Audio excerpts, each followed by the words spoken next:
तुम कभी पढ़ा नहीं पाओगे। देखो यार, मैं जैसे कुछ लिखता स्पीड वेलोसिटी, पीछे आए पढ़ के नहीं आया क्या तू? मॉड्यूल देख क्या है, क्या लिखा है मॉड्यूल में, छोटी छोटी बातें नहीं समझा पा रहे हो। तुम कभी टीचर नहीं बन सकते हो। और ये कहा जाता था कि जब तुम टीचर बनोगे ना तो आधे बच्चे रिफंड लेके चले जाएंगे। तुम जब टीचर बनोगे तो आधे बच्चे क्लास में सो जाएंगे। नहीं, ये रियलिटी है।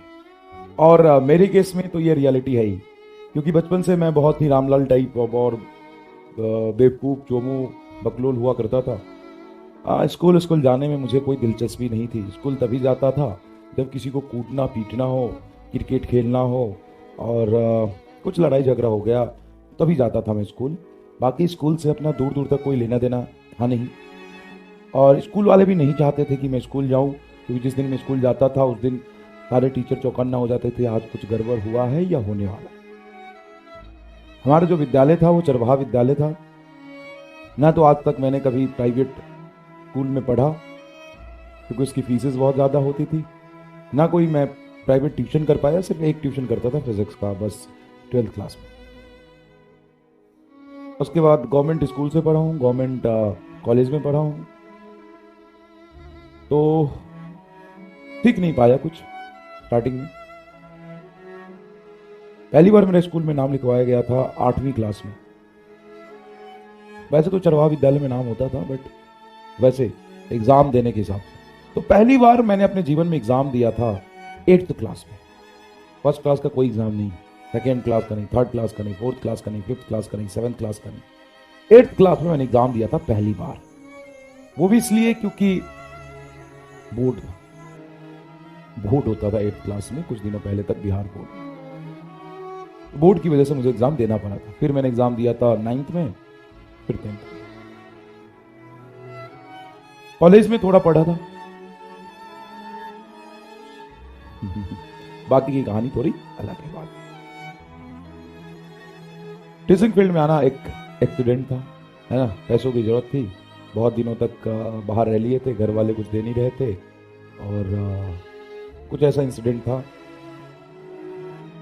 तो दिल्ली में मैं पढ़ रहा था, दिल्ली यूनिवर्सिटी में, Hindu college, one of the top college for the science, शायद उसका रैंक 1 या 2 है पूरे इंडिया में। उससे मैं फिजिक्स ऑनर्स कर रहा था, Hindu college, university of Delhi. तो यूनिवर्सिटी ऑफ दिल्ली से जब मैं ऑनर्स कर रहा था, फिर मैंने मास्टर्स किया था, जिसमें IIT जैम में मेरा टॉप 100 में रैंक था। तो मुझे IIT दिल्ली भी मिल रहा था फॉर द MSc, बट मैंने चूज किया यूनिवर्सिटी ऑफ दिल्ली, क्योंकि मेरा उसमें AIR 4 था rank, all India rank AIR 4। पूरे इंडिया के जितने भी BSc के बच्चे होते हैं वो पेपर देते हैं, जैम का और दिल्ली यूनिवर्सिटी का, BHU का, उसमें MSc करने के लिए। तो दिल्ली यूनिवर्सिटी में मेरा AIR 4 था। वहाँ पे ना हॉस्टल बहुत बढ़िया मिल गया मुझे, और IIT दिल्ली में मुझे हॉस्टल नहीं मिल रहा था, और हॉस्टल के पैसे इतने होते नहीं थे, है ना। और हमारे हॉस्टल का फीस था पूरे 350 रुपये महीना, और खाने का 1100 रुपये अलग, तो कुल जोड़ के बनता था 1400 रुपये। 800 900 ऐसे खाने का आता था, 1100 मैक्सिमम था, मतलब 700 800 900 महीने का खाने का, और 350 रुपये रूम का किराया भी। रूम भी बहुत बड़ा, 8x10 का कमरा, जिसमें कूलर लगा हुआ, टेबल, बहुत बढ़िया, यूनिवर्सिटी ऑफ दिल्ली में। तो मुझे हॉस्टल मिला, तो मैंने वहाँ से कंटिन्यू किया, फिर MSc किया। उसके बाद क्या हुआ कि घर वाले कह रहे कि तुम 5 साल रह गए, अब क्या कर रहे हो वहाँ पे, कुछ करो जीवन में। तो मुझे कुछ समझ आया नहीं, नौकरी कहीं मिल नहीं रही थी, और PhD करने की मुझे इच्छा नहीं थी, क्योंकि PhD में 5 साल और लगता। तो middle class family, lower middle class family या लोअर क्लास फैमिली के लिए ये शायद पॉसिबल नहीं होता कि आप 32 साल की उम्र तक पढ़ाई करें। किसी तरीके से थोड़ा बहुत ट्यूशन पढ़ा के और किसी तरीके से मैनेज करके मैं अपना काम कर रहा था। कुछ घर वाले पैसे दे रहे थे, 500-700 रुपये महीने का। बहुत पुरानी कहानी नहीं है, 2011-12 की कहानी है। 1000 रुपये महीने का अगर मिलता था, कुछ खुद से करते थे, और दिल्ली में ट्यूशन पढ़ा के और कर रहे थे बढ़िया। फिर घर वालों ने बोला कि अब घर पे भी दो, 5 साल तुम दिल्ली में रह ली, अब क्या करना आगे। तो हमारे कॉलेज में कोचिंग का कैंपस आया था, वो टीचर रिक्रूट कर रहे थे ना, कैंपस में आता है जैसे IIT NIT Delhi university BHU में बड़े बड़े जो कोचिंग आप जानते हो, कोचिंग जाके वहाँ से टीचर्स मतलब बच्चों को उठाते हैं, उसको ट्रेनिंग देते हैं, फिर टीचर बनाते हैं। हमने देखा यार अच्छा मौका है ये, चलो देखते हैं। फिर गए वहाँ पे, हमारी ट्रेनिंग हुई दिल्ली में, फिर दिल्ली में कोचिंग में पढ़ाया, फिर जयपुर में पढ़ाया, फिर कोटा में पढ़ाया। और मैं जब पढ़ाने गया तो एक बार मैं डेमो दे रहा था जहाँ पे 50 टीचर बैठे थे।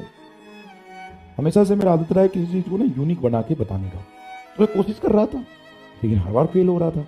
तो रोज़ मुझे डांट पड़ती थी और कहा जाता था कि तुम कभी टीचर नहीं बन सकते हो। और ये कहा जाता था कि जब तुम टीचर बनोगे ना तो आधे बच्चे रिफंड लेके चले जाएंगे, तुम जब टीचर बनोगे तो आधे बच्चे क्लास में सो जाएंगे। ये एक्सपर्ट कमेंट होते थे जो 15-15 साल 20-20 साल पढ़ा चुके लोग हैं। मतलब ये आज भी मैं उनका रिस्पेक्ट करता हूँ, तब भी मैं रिस्पेक्ट करता था, लेकिन ये कमेंट थे उनके, ये उनके कमेंट्स होते थे कि तुम कभी पढ़ा नहीं पाओगे। देखो यार, मैं जैसे कुछ लिखता स्पीड वेलोसिटी, पीछे जाए पढ़ के नहीं आया क्या तू, मॉड्यूल देख क्या है, क्या लिखा है मॉड्यूल में, छोटी छोटी बातें नहीं समझा पा रहे हो। सॉरी। लेकिन अच्छा बात यह था कि उसमें से एक ऐसे टीचर थे जो लोग खुद आके बोर्ड पे पढ़ा के समझाते थे मुझे कि ऐसे ऐसे पढ़ाना होता है। ये 2015 की बात है, 14-15 की बात है।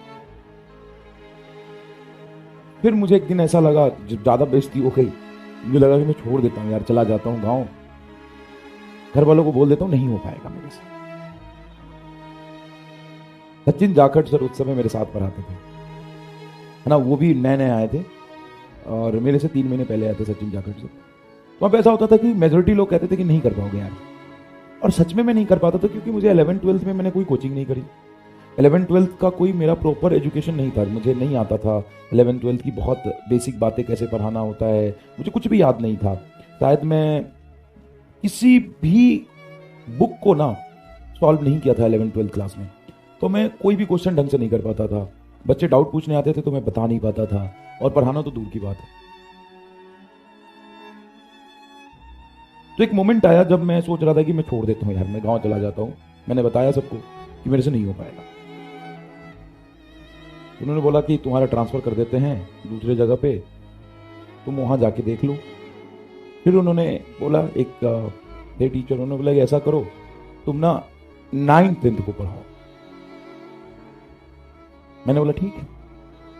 तो मैंने 2015 में 9th-10th को पढ़ाया पूरे साल, और फिर वहां से मैंने संघर्ष किया, सीखा, लोगों को देखा कैसे पढ़ाते हैं, बहुत सारे लोगों को देखा कैसे चीजें समझाते हैं, कैसे पढ़ाते हैं।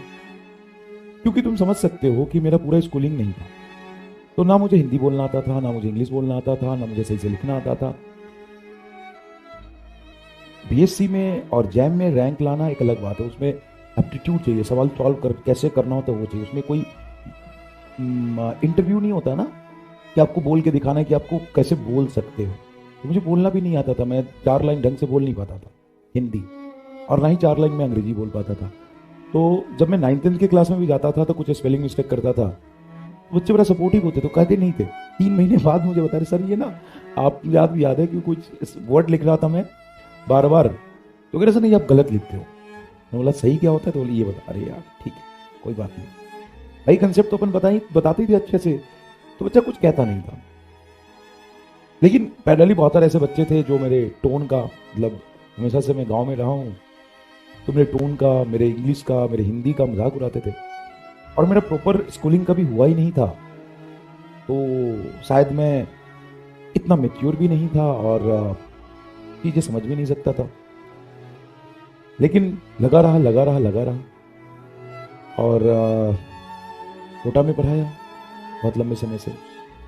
और आज सिर्फ इतना कहना चाहूँगा कि इंडिया के 90% मेडिकल कॉलेज में मेरे पढ़ाए हुए बच्चे पढ़ रहे हैं। इस जर्नी में मैं बस आपको यही बताना चाहता हूँ कि मैंने सब कुछ आपसे सीखा है, सब कुछ, मतलब एक एक कंसेप्ट, एक एक सवाल, एक एक न्यूमेरिकल, एक एक थ्योरी का एक्सप्लेनेशन तुम सबको पढ़ा।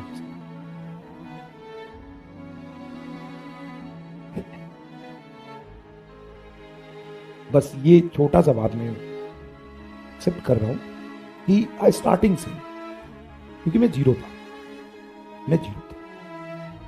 और तुमको पढ़ा के,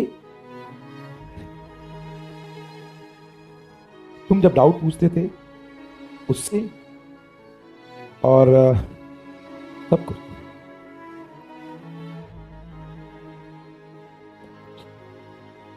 ठीक है, तो चलो बहुत बहुत स्वागत है।